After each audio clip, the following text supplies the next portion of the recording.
بسم اللہ الرحمن الرحیم۔ السلام علیکم ناظرین۔ 27 اپریل بروز منگل کی شب ولی عہد شہزادہ محمد بن سلمان کا خصوصی انٹرویو سعودی ٹی وی اور عرب ٹیلی ویژن نیٹ ورک نے نشر کیا۔ ولی عہد محمد بن سلمان نے خصوصی انٹرویو میں مملکت کے وژن 2030 کو لانچ کیے جانے کے بعد 5 برس مکمل ہونے پر حاصل کیے جانے والے اہداف اور چیلنجز کے حوالے سے گفتگو کی ہے۔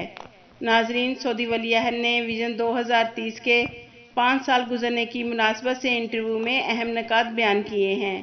انہوں نے کہا ہے کہ وژن 2030 سے پہلے بے روزگاری کی شرح 14% تھی، سال رواں کے دوران 11% تک کم ہو جائے گی اور 2030 تک بے روزگاری 7% تک کم کرنے کا ٹارگٹ مقرر کیے ہوئے ہیں۔ انہوں نے کہا کہ تیل کے علاوہ سعودیہ کی آمدنی 166 ارب ریال سے بڑھ کر 350 ارب ریال تک پہنچ گئی ہے۔ سعودی ولی عہد کا کہنا ہے کہ 15% ویٹ ٹیکس عارضی ہے۔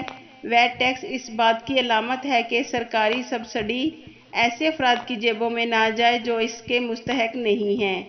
انہوں نے اطمینان دلایا کہ سعودی عرب میں انکم ٹیکس لگانے کا کوئی منصوبہ نہیں ہے۔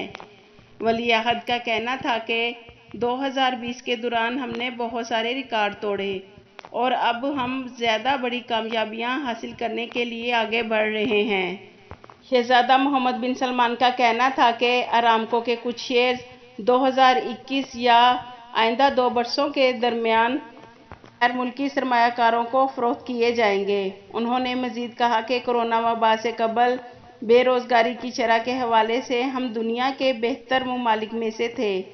وبا کے باوجود تمام شعبوں میں کامیابی کے اعداد و شمار بہترین ہیں۔ آپ کے قیمتی وقت کا شکریہ۔